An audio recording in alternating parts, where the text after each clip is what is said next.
All right, here we go. Preservation Evoker. Evoker, I would say, was one of the easier healers to play. I did have some rough lobbies, I noticed, when it came to, you get a full wizard lobby, full caster lobby on a big map, and it's kind of hard to deal with. Your DPS are running away from you. They're running around the pillar and stuff, so you're trying to cast Dream Breath, and you got one person on the left side, you got one person on the right side. We all have been through this on Preservation Evoker. It is extremely frustrating to deal with. Similar to when we talked about Shaman, you're going to have those lobbies. It's going to be rough, but overall, I think that the biggest thing about Evoker is, in my opinion, I think understanding damage. So understanding how to be very offensive with your damage and knowing when you have your Nullifying Shroud up is going to be huge. So as far as openers go, typically what you do on Evoker is you're going to echo someone. So you're going to echo your target. You're going to put up a reversion because you have a talent right here, which every reversion you have gives 10% more healing onto your target. So your target with reversion is going to take 10% more healing. If you echo and then reversion, they're going to have 2, which means they have 20% more healing. So typically you're going to have an echo reversion. If you think you're going to get attacked, you can echo your other teammate and then reversion them or reversion yourselves. That way they have a reversion and you have one as well. So now you have 4 total, 1 on you, 1 on another teammate, and then 2 on your main target. You can also simply just echo the main target and then they can have 2. So couple ways you can do it. It kind of depends on what you're fighting if you think you're going to get attacked, but being able to echo, have a reversion up on your main target, and then at least one reversion on your other target is very important because you are going to have that healing buff at the start of the round.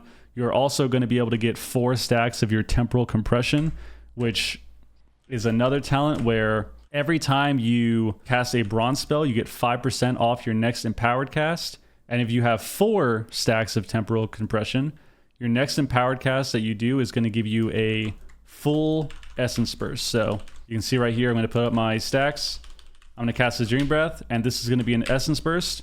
And essence burst, for those who don't know, is a buff that makes it so your next essence spell is free of cost. So being able to get your compression to 4 stacks and be able to, press your empowered spells, whether it's a Fire Breath, a Dream Breath, or a Spirit Bloom, you're going to be able to get that cast off faster, and you're going to be able to get an Essence Burst, which is going to help not only keep you from being starved of Essence, but also it'll help save you mana, right? Because you're going to be able to Disintegrate with an Essence Burst proc, you're going to be able to Echo with an Essence Burst proc, and Echo is going to be free, so it doesn't cost 4,000 mana, so that'll help you be more mana efficient, as well as just giving you more globals to work with. But like I said, the typical opener I would say for Evoker is you echo reversion 1, you can echo reversion your other target, you stay by the pillar, and if things are already going crazy, just like we talked about with Shaman, people are pressing their damage, all this stuff's going on, you're trying to get aggressive, you're trying to push in, you can press your Nullifying Shroud, which is an honor talent, which prevents you from being CC'd for 3 spells, and it lasts for 30 seconds. So you have to be careful with this spell if you're against mages or teams that can purge, because they are going to try to purge off your stacks of Shroud.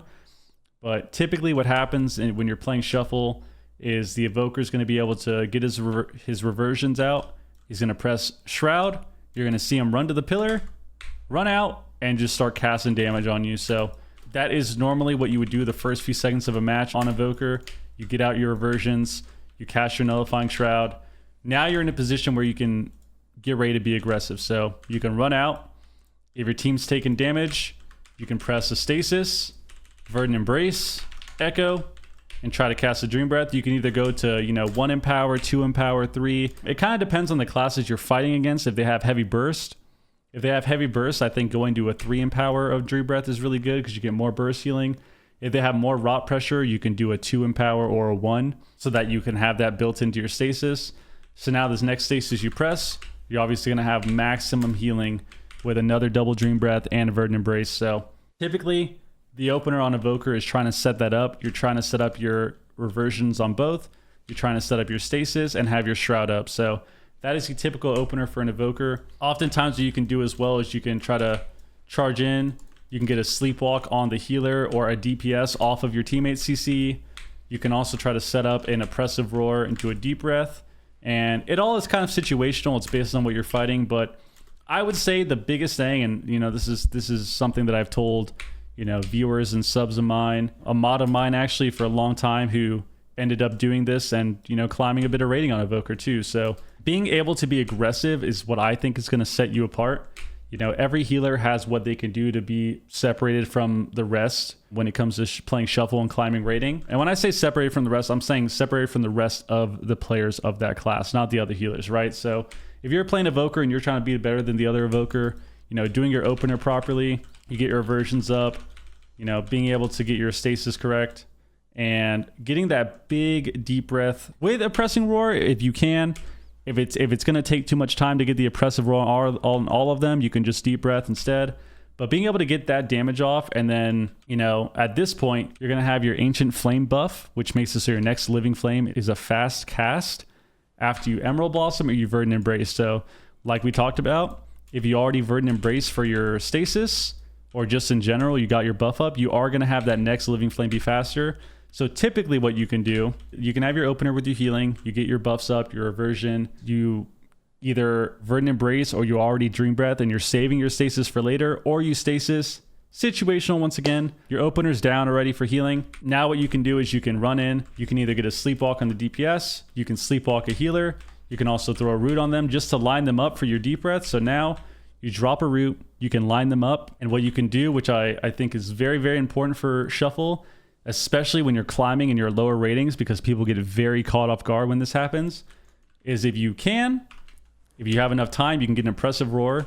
You can Deep Breath, which is going to stun them. You can also get a nice NS, aka Tip the Scales, Fire Breath on as many targets as you can into a Living Flame. And if you have enough time to do more damage, you can Disintegrate. Right there, we're doing, you know, closer to 300,000 damage on one target. And obviously, if I'm hitting multiple targets, you know, 2-3 targets, I'm going to be able to do a lot of that damage as cleave. So your Living Flame is going to cleave after you Fire Breath, because you have this talent here called Leaping Flame. So each Empower level of Fire Breath, you're going to be able to attack an extra target with your Living Flame. So when you max Fire Breath with your 4th Empower, you're going to be able to attack multiple targets, right? So if you run in, you Oppressive Roar, you Deep Breath, you're going to do, assuming there's no cooldowns, there's no defensives or damage mitigation on the targets that you're hitting, you're going to be able to do, you know, 60, 70, 80k damage per person with your Deep Breath. Then you're going to be able to cast a nice Fire Breath on as many as you can, which is also going to do a nice, you know, 80,000 damage or so onto each target that you hit. And because of this, you're also going to be able to have your Living Flame, which hits multiple targets for, you know, another 40, 50, 60k. So you're going to be able to do what I would say on average is, you know, around 150 to 200,000 damage per person that you're hitting with your opener. Obviously, it can be way higher if you get enough crits, if you get good RNG with those spells, if you have your damage procs lined up, or you have, you know, your weapon proc lined up. You're going to be able to do even more damage if all of that's kind of perfectly lined up for you, which oftentimes in the first few seconds of the game, everything's going to proc at the same time.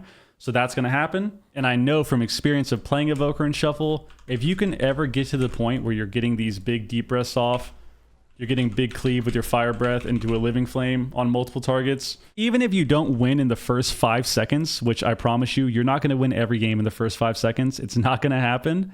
But there are moments where you can. You can definitely win 20% of your rounds that you play in Shuffle, 25, 30% of your rounds. You could probably win off the first 30 to 40 seconds of the game just because you're pressing the Oppressive Roar, Deep Breath into the Tip the Scales Fire Breath. So getting this big burst combo off that's also AoE, especially if you're lower rated, you know, you're 1500, 1600, you're trying to push your first 2k, all of these things that you're doing, if you can line up your damage like that, you're most likely going to climb rating off of that one shot alone when it comes to solo Shuffle. So I would say overall, that is the biggest thing that you can do on Evoker. The rest of it is all going to take time, just like with Shaman. A lot of it's going to be situational and stuff you're going to be comfortable with. So, you know, flying away, being able to Sleepwalk DPS to peel, being able to get your Echo up, and being able to, you know, have a Deep Breath and kind of kite. Your Hunter's getting attacked from melee. You can knock them. You can landslide and root them. You know, you have rescue as well, so you can rescue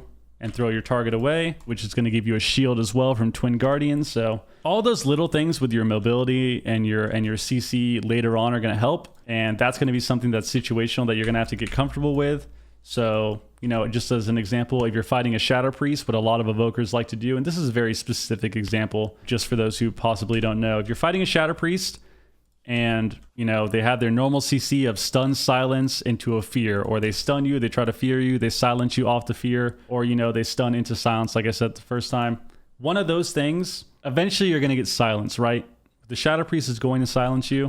And what a lot of people do, what people often do on Evoker, is they're going to save their rescue, which once again, it's all situational. If your teammate's dying and you can rescue as fast as you can, you want to do that. But if you're kind of just healing and you're getting CC'd, what you can do is you can save your rescue for the Shadow Priest silence, because you can still rescue while silenced. You can't do it while stunned or feared or anything, but if you're silenced only, you can press rescue. So what people often do, which is a little, you know, nifty trick for a lot of Evokers out there, is once you do get silenced by a priest, if you're holding onto your rescue, the second he presses silence on you, you can rescue your teammate away, you give them a 30% shield, and now all of a sudden that CC from the priest that is normally pretty devastating to deal with is kind of, I don't want to say it's meaningless, but it's not nearly as effective because you are saving your rescue for that CC. You're not only disrupting his CC chain because he's most likely trying to run into fear you at that point and, you know, close the distance to try to get that CC on you,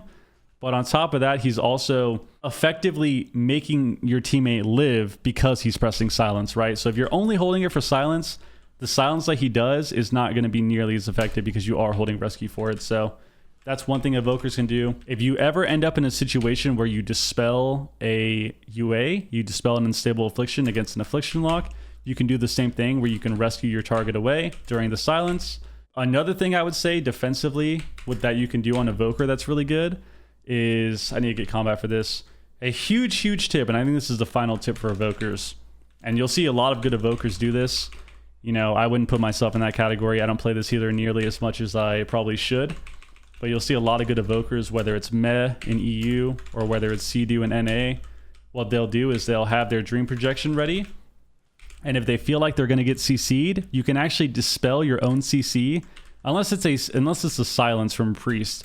You can, because I think it's bugged for whatever reason. Unless it's a silence from a Shadow Priest, you can dispel your own CC, you know, assuming you don't get kicked, by pressing Dream Projection. So what you can do, and what you'll see a lot of Evokers do that are really good, is they'll be here, they'll be jumping around, hey, look at me, press your trap on me. They'll press Dream Projection, and a hunter will come around, and once the hunter comes up, he'll try to trap you, and if the hunter traps while you're casting Dream Projection, while the Dream Projection is within range of you, you will immediately dispel the trap. That is something a lot of good Evokers will do. Higher rating when you queue into them on ladder. A lot of times they will have these moments where they will be able to dispel themselves out of CC with Dream Projection, and it shuts down the entire setup from the enemy team. So everything takes practice. You know, I'm going to say that a lot during this video. Everything's going to take practice and take time to get comfortable, you know, doing these certain mechanics, but there is going to be a noticeable jump in your rating if you can start getting very comfortable and very consistent with these sort of mechanics and these sort of outplays. So that's the final thing I think I would say for Evoker is, you know, being able to use your Dream Projection wisely. You can use it to dispel dots from Shadow Priest if your team is stacked up. You can use it to dispel CC on yourself. So, you know, you see a priest coming in to try to fear you maybe. You see a mage trying to run in and sheep you. You can actually just Dream Projection and move it on top of you. If the mage decides to sheep you during it, then boom, you get dispelled out of the sheep. You're now on diminishing return, and he can either sheep you DR, or you're just free from CC for 20 seconds. So another tip I would say for Evoker right there. I think that's something that if you can get comfortable doing, you will climb pretty fast. But overall, I think those are the biggest things. So I wish everyone the best of luck.